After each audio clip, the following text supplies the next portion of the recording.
Hello everyone, আসসালামু আলাইকুম। Welcome to my channel Lavender Blue Blogs. আপনারা সবাই কেমন আছেন? আশা করছি আপনারা সবাই অনেক ভালো আছেন, আমরাও ভালো আছি।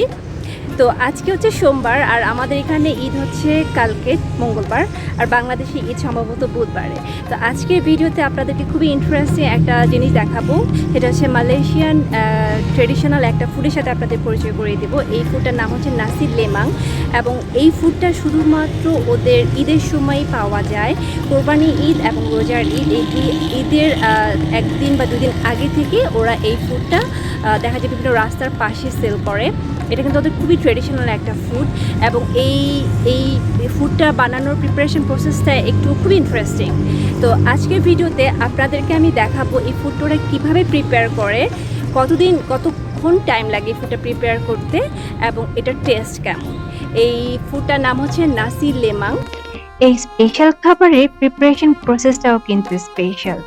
খোলা আকাশের নিচে বিশেষভাবে কয়লা দিয়ে বড় একটা চুলা ফার্স্ট তৈরি করে নিতে হয়। নাসি লেমন খাবারটা তৈরি করতে কয়েকটা স্টেপের মধ্যে দিয়ে যেতে হয়। তো প্রথম স্টেপটা হচ্ছে বাঁশগুলো কেটে, একটা নির্দিষ্ট মাপে বাঁশগুলো কেটে ওরা দেখতেই পাচ্ছেন ভিডিওতে একটা জায়গায় স্টোর করেছে।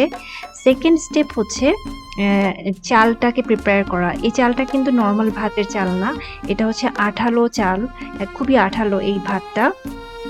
তো এই চালটাকে সারা রাত পানিতে ভিজিয়ে রাখতে হয়, আর যদি সারা রাত পসিবল না হয় অ্যাটলিস্ট মিনিমাম 3 থেকে 4 ঘন্টা পানিতে ভিজিয়ে রাখতে হবে।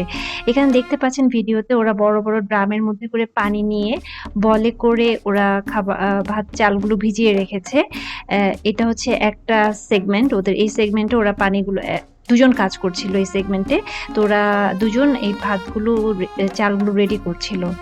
তারপরের স্টেপটি হচ্ছে কলা পাতা রেডি করা। কলা পাতাগুলো ফার্স্টে সুন্দর করে ধুয়ে মুছে নেওয়ার পরে বাঁশের মাপ অনুযায়ী কলা পাতাটা কেটে নিতে হয়।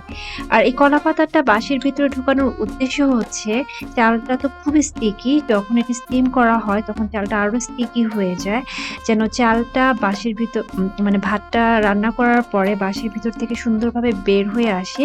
এই জন্য এই কলা পাতার প্রলেপটা বাঁশের ভিতরে দেওয়া হয়, যেন ভাতটা স্টিম হওয়ার পরে যেন ভাতটা বের করতে অসুবিধা না হয়।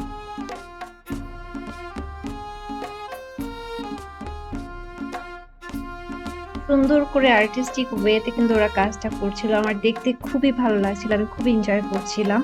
তো ওরা এই বাঁশের কিন্তু দুই পাশ খোলা থাকে না, এক পাশ বন্ধ থাকে আর আরেক পাশ খোলা থাকে। তো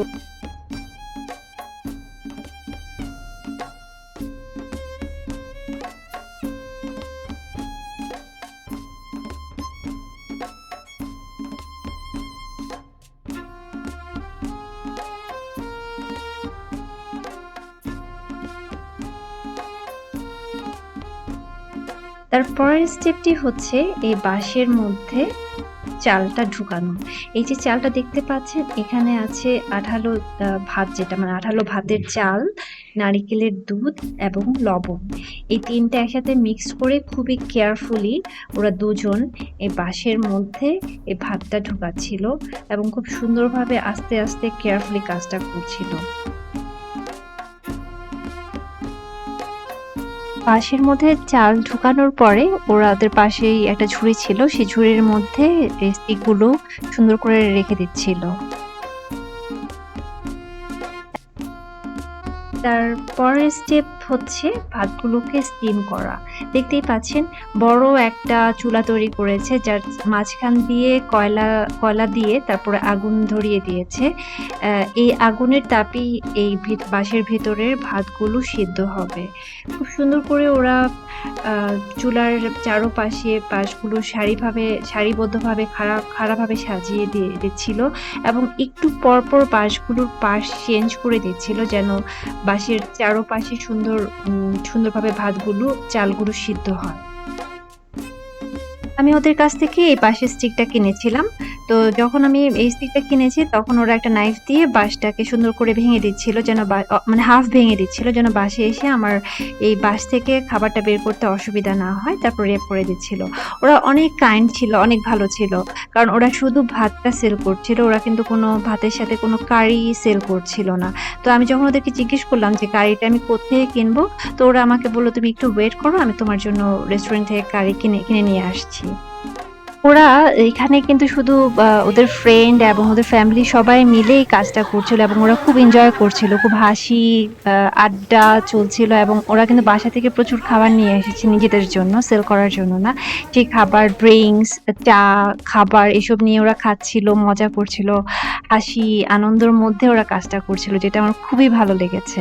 তো আমি আপনাদের ভিডিওতে আমি যেখানটায় ছিলাম সেটা হচ্ছে আসলে এলআরটির পাশে এই দোকানটা ছিল এবং এলআরটির পাশে যে এই জায়গাটা দেখাচ্ছি এটা হচ্ছে কার পার্কিং, কারণ অফিস টাইমে সবাই এখানে কার পার্ক করে দেন অফিসে যায়।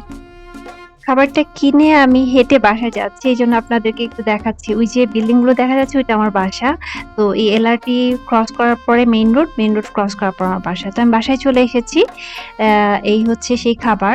তো দিগন্ত বাস থেকে খাবারটা বের করার চেষ্টা করছে।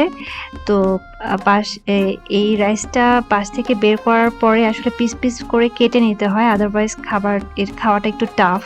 কেটে নিয়ে তারপর আমরা যে চিকেন একটা কারি কিনে নিয়ে এসেছিলাম সেটা দিয়ে খাবো এখন। নাসি লেমন খাবারটা আসলে কোকোনাট মিল্ক দিয়ে, যেহেতু এটা বানানো হয় কোকোনাট মিল্ক, সো এটা যখন খাওয়ার সময় একটা কোকোনাট মিল্কের একটা ফ্লেভার আসে। আর যেহেতু এটা কয়লা দিয়ে স্টিম করা হয় কয়লার তাপে, তো একটা স্মোকি ফ্লেভার আসে। সো নারিকেলের দুধের মিষ্টি প্লাস কয়লার একটা স্মোকি স্মেল, দুইটা মিলায়ে আসলে খাবারটা আমার কাছে তো অনেক জোস লাগে, অনেক মজা লাগে। আর এই কারিটা একটু সুইট ছিল, বাট স্টিল ওকে ছিল। তো আজকের মতো এখানেই বিদায় নিচ্ছি। সবাই ভালো থাকবেন, অনেক ভালো থাকবেন, অনেক মজা করে ঈদ করবেন। সবাইকে ঈদের শুভেচ্ছা রইল।